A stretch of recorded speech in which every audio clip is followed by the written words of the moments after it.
శ్రీ గురుభ్యో నమ. గురు బ్రహ్మ గురు విష్ణు గురుదేవ మహేశ్వర గురు సాక్షాత్ పరబ్రహ్మ తస్మై శ్రీ గురవే నమ. సదాశివసమారంభం వ్యాసశంకర మధ్యమాం అస్మదాచార్య పర్యంతం వందే గురు పరంపరాం. నారాయణం నమస్కృత్య నరం చైవ నరోత్తమ దేవీం సరస్వతీం వ్యాసం తతో జయముదీరయేత్. అపార కరుణాసింధం జ్ఞానం శాంతరూపణం శ్రీ చంద్రశేఖర గురుం ప్రణమాముదానం. శ్రీ గురుభ్యో నమః. గణాధిపతే నమః. వచన శ్రీ స్కాంద మహాపురాణం పార్ట్ 2 ఎపిసోడ్ 96 చెప్పుకోవాలి. 95లో ఏం చెప్పుకున్నాము అంటే, విశుద్ధ అంతరాత్మకల వాడే సత్యలోకమునకు చేరుకుని బ్రహ్మతో సహా మోక్షమును పొందగలడు. ఇప్పుడు 96 ఎపిసోడ్ కంటిన్యూ చేస్తున్నాం. తీర్థత్రయ ప్రశంస, యమునా గంగా గయాతీర్థముల స్థాపన. శ్రీసూతులు ఇట్లనను: ఓ బ్రాహ్మణులారా, నరులు శంఖతీర్థమునందు స్నానం చేసి తరువాత క్రమముగా గంగా, యమున, గయలకు వెళ్ళవలెను. మహాతీర్థమైన యమున, అత్యుత్తమమైన గంగాతీర్థం, గయాతీర్థములు నరుల పాపములను నశింపచేయునవి. ఈ 3 తీర్థములు పుణ్యప్రదమైనవి, సర్వలోకములలో ప్రసిద్ధమైనవి, సర్వ విఘ్నములను నశింపచేయనవి, సర్వ రోగములను తొలగించినవి, అట్లే అజ్ఞానమును తొలగించి జ్ఞానమును ఇచ్చునవి. జ్ఞానశ్రుతి అను మహారాజు పూర్వము ఈ తీర్థములో స్నానం చేసి రైకుడు అను బ్రాహ్మణ శ్రేష్ఠుని నుండి ఉత్తమమైన జ్ఞానమును పొందెను. ఇట్లనగా ఋషులు: ఓ సూత, యమున, గంగా, గయ ఇవి గంధమాదనముపైకి ఏ విధంగా వచ్చినవి? జ్ఞానశ్రుతి అను రాజర్షి 3 తీర్థములో స్నానం చేయటం వల్ల రైకు నుండి జ్ఞానమును ఎట్లు పొందెనో మాకు చెప్పు అనిరి. శ్రీసూతులు ఇట్లనిరి: రైకుడను పేరుగల మహర్షి తపోనిధి పూర్వము గంధమాదనంలో చాలా కాలము కఠినమైన తపస్సు ఆచరించుతూ ఉండేవాడు. దాని ప్రభావంతో దీర్ఘాయుష్ను పొందెను. రైకుడను ఈ ముని జన్మచేత పొంగు ఈచిపోయిన కాలు గలవాడు, అంటే పొంగు. అందుచే ఇతర తీర్థములు వెళ్ళటకు అసమర్థుడు. గంధమాదన పర్వతంలోని తీర్థములు దగ్గరలో ఉండడం వలన బండి మీద తిరుగుతూ వెళ్ళేవాడు. మునివరుడైన రైకుడు బండితో సహా ఉండేవాడు. తపస్సులోకములో వైదికులు ఇతనిని సయుగ్వ, యుగమనగా బండి అని పిలిచేవారు. అంటే యుగ్గ అంటే బండితో సహా ఉండేవాడు కాబట్టి. ఆ మునిశ్రేష్ఠుడు చాలా కాలం పంచాగ్ని మధ్యములో ఉండి తపము ఆచరించుటచే తపస్సు వల్ల శరీరం కృషించిపోగా అతనికి దురద అంటే గోగుడు పుట్టినది. ఆ బాధతోనే తపస్సు చేస్తూనే ఉండగా అతనికి పైన చెప్పిన 3 తీర్థములలో స్నానం చేయవలనన్న కోరిక వృద్ధి చెంది, నా తపస్థితితో వాటిని ఇక్కడికే ఆహ్వానించేదను అని అనుకుని క్షణకాలం నిశ్చలముగా ధ్యానం చేశాను. అంతే. ఆ 3 తీర్థములు మానుషరూపములు దాల్చి సయుగ్గుని వద్దకు వచ్చి చాలా ఆనందపడి ఆ మునితో ఇట్టు పలికినవి: సయుగ్వా, రైక్వా, క్షమమా, ఈ ధ్యానము నుండి విరమించుము. నీ మంత్రము చేత ఆకర్షింపబడి మేము ఇక్కడికి వచ్చితిమి. నీకోసం మేము ఏం చేయవలనో చెప్పుము అనగా, ఓ యమున, ఓ గంగా, ఓ పాపనాశినియగు గంగా, గయ, ఈ గంధమాదన పర్వతమునందు మీరు నాకు సన్నిధిలో ఉండవలను. ఎక్కడ భూమిని ఛేదించి మీరు ఇచ్చడికి పైకి వచ్చిన ప్రదేశంలే మీ పేరుతో పుణ్యతీర్థములగును అని అనగా, అట్లే కానేము అని పలికి ఆ నదీమ తల్లులు అక్కడి నుంచి అంతర్ధానమైరి అంటే అంతర్ధానం అయిపోయారు. ఆనాటి నుండి ఆ తీర్థములు 3 భూమి యందు వారి వారి పేర్లతో ఎప్పుడు జనులతో పొగడబడుతూ ఉన్నవి. ఆ 3 తీర్థములు ఎప్పుడు ఏ విధముగా భూమి పైకి వచ్చినవో వాటికి భూదేవి వరముగా ఆ పేర్లతో ఏర్పడి కీర్తించబడుతూ ఉన్నవి. రైకుని మంత్రప్రభావంతో పృథ్వీపై ఉద్భవించిన ఈ తీర్థత్రయమందు స్నానం చేసిన నరులకు అజ్ఞానము నశించి జ్ఞానము ఉదయించగలదు. తన మంత్రముతో సమాకృష్టమైన ఆ తీర్థత్రయమందు ఆ ముని రోజు స్నానం చేయొచ్చు కాలమును గడిపాను.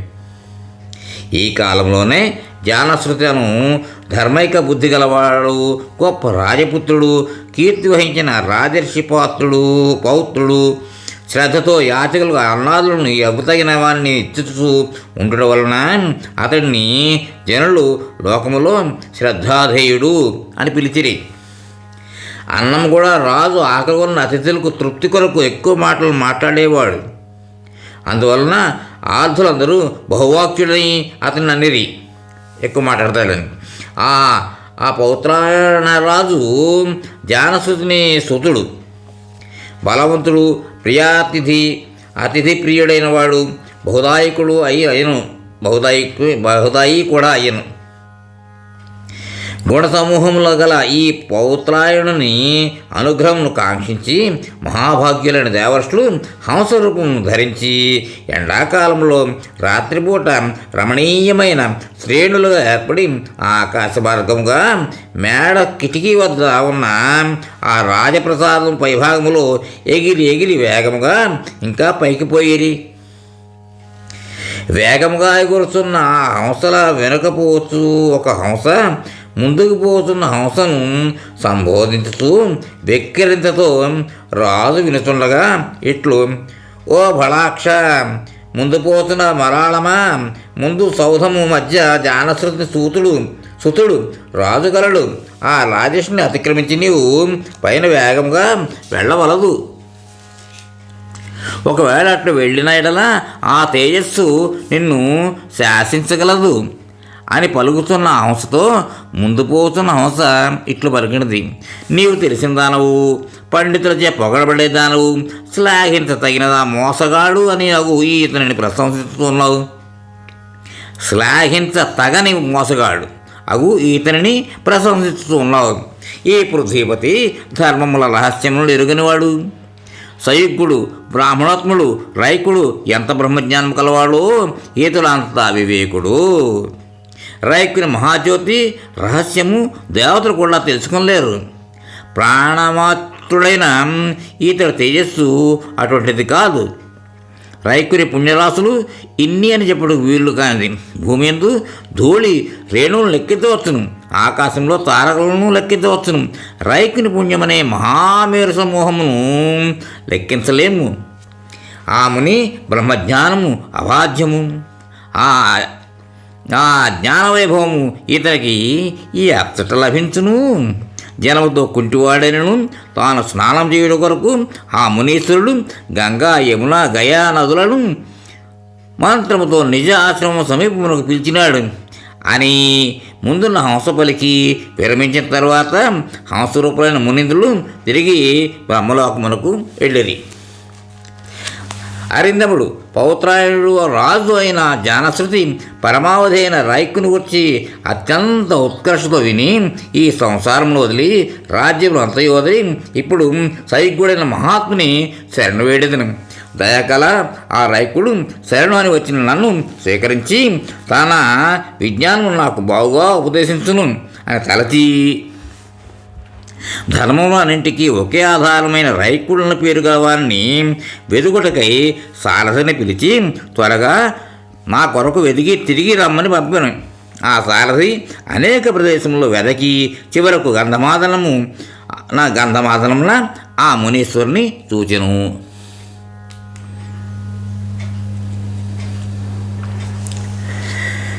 దురదను కోరుకుంటూ ఉన్న బండ్లు ఉండు ప్రదేశంలో ఉన్న నిష్కల్మషమైన అద్వైత బ్రహ్మమును చూచి ఎల్లప్పుడూ చింతించు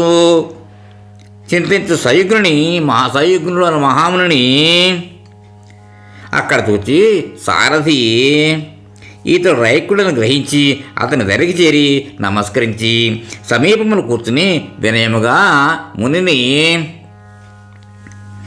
ఓ బ్రహ్మ, సయుగ్గుడు, రైకుడు అలా పేరు గలవారు మీరేనా అని అనగా అతని మాటలు విని ఆ ముని ఇట్లు సమాధానం చెప్పాను: నేను సైగుడను, రైకుడను కూడాను అని అనగా ఆ ముని మాటలను విని అనేకమైన గుర్తులను బట్టి కూడా గ్రహించి కుటుంబ పోషణ కొరకు ఆయనకు ధనేచ్ఛ కలదని గ్రహించి గంధమాదనం నుండి తిరిగి వచ్చి రాజుకు జరిగినదంతయు వివరించాను.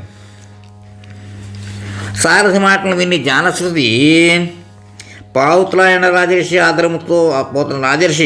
ఆదరముతో విని 6 నూర్ల గోవులను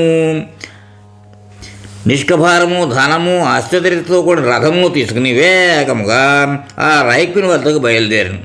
ఆ రైక్యునితో రాజు, భగవాన్ రైక్వా సైగ్వా, నేను ఇచ్చుదానిని స్వీకరించము. నిష్కభారం అనగా కంచరగాడితో కూడిన రథము అనగా విని రైకుడు జానశ్రుతితో, ఈ ఆవులు నిష్కభారం రథము నీవే ఉంచుకొను. బహుకల్పములలో జీవించు నాకు ఈ అల్పమైన దానితో ఏం పని? కుటుంబ పోషణకు ఇది సరిపోదు. ఇది విని జానశ్రుతి రైకుడితో, నీవు ఉపదేశం చేయు. బ్రహ్మజ్ఞానులకు ఈ గోధలము కానీ రత్నము కానీ మూల్యము కాదు. ఓ బ్రహ్మ, నా ఈ గోవులు మొదలుగా వారిని స్వీకరించకపోయినను ఓ నిష్కల అద్వైత విజ్ఞానమును నాకు ఉపదేశించుము అనగా విని సైకుడు ఇట్లు అనెను. రైకుడు సంసారమునందు నిర్వేదము కలిగినవాడు, పుణ్యపాపములందు నిర్వేదము కలవాడు, ప్రారబ్ధములు నశించినవాడు, జ్ఞానోపదేశమును పొందుటకు అర్హుడు. నీవు సంసారమునందు నిర్వేదము కలిగినను పుణ్యపాపములు నాశనము కలగలేదు. పుణ్యపాప సంగములు పునర్జన్మకు కారణములు. అనుభవం లేకుండా వానికి నాశనం ఉండదు. ఓ మహారాజా, అయినను నీవు వాని నాశోపాయమును నీకు ఈవేళ చెప్పేదను. నన్ను శరణ వేడిచు కనుక శ్రద్ధతో విను. ఇచ్చట అభీష్టములు ఇచ్చు పుణ్యప్రదమైన 3 తీర్థములు కలవు. అవి మోక్షము కోరువారు అందరి సర్వ ప్రారంధములను నశింపచేయనవి.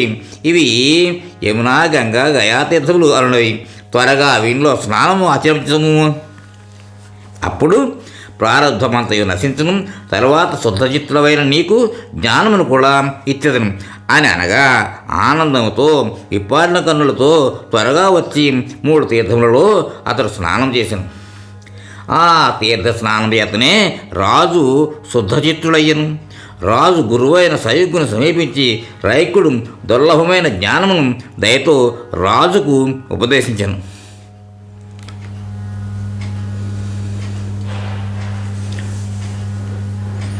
రాజు సుఖకరమైన అనుభవం కలవాడయ్యను. రైక్వయోగి అనుగ్రహం వలన బ్రహ్మరూపమును పొందిన ఈ రాజులకు కుండ, గోళ మొదలు స్వరూపములు గల ఈ ప్రపంచము స్ఫురించలేదు. అతడు మాయను ఛేదించుకుని కేవలం బ్రహ్మయే అయ్యను. ఈ విధముగా 3 తీర్థములలో స్నానం చేయటం వలన జానశ్రుతి రాజు యోగి బృందములకు దుర్లభమైన బ్రహ్మ భూయత్వము పొందెను. ఆ 3 తీర్థముల వైభవమును ఈ విధముగా మీకు చెప్పితిని. ఓ బ్రాహ్మణులారా, ఈ అధ్యాయమును చదివిన వారు 3 తీర్థముల వైభవమును వినినవారు అజ్ఞాన తిమిరమును నశించి బ్రహ్మభూయముతో సమానమవుదురు. ఈ ఎపిసోడ్కి ఇక్కడితో విరామం ఇద్దాం. తర్వాత కంటిన్యూ చేద్దాం. స్వస్తి. మన కార్యక్రమాలు నచ్చితే ఒక లైక్ చేయండి, మాకు ఎంతో ఎంకరేజ్మెంట్గా ఉంటుంది. అలాగే కామెంట్ చేయండి. కామెంట్ చేస్తే మేము మంచి క్వాలిటీ కంటెంట్ అందించడానికి దోహదపడుతుంది. ఆడియోస్ని షేర్ చేయండి. ఆడియోని షేర్ చేస్తే మన ఛానల్ అభివృద్ధి చెందడానికి ఉపయోగపడుతుంది. ఇంతవరకు మన కార్యక్రమాన్ని చూస్తూ ఎంజాయ్ చేస్తున్నట్లయితే, ఒకవేళ సబ్స్క్రిప్షన్ కనుక చేయలేకపోతే ఇప్పుడే ఈ క్షణమే సబ్స్క్రైబ్ చేసుకుని ఆ పక్క నుండి బెల్ బటన్ మోగించండి. వినండి, వినిపించండి, వింటూనే ఉండండి. మోహనవాణి తెలుగు పోడ్కాస్ట్.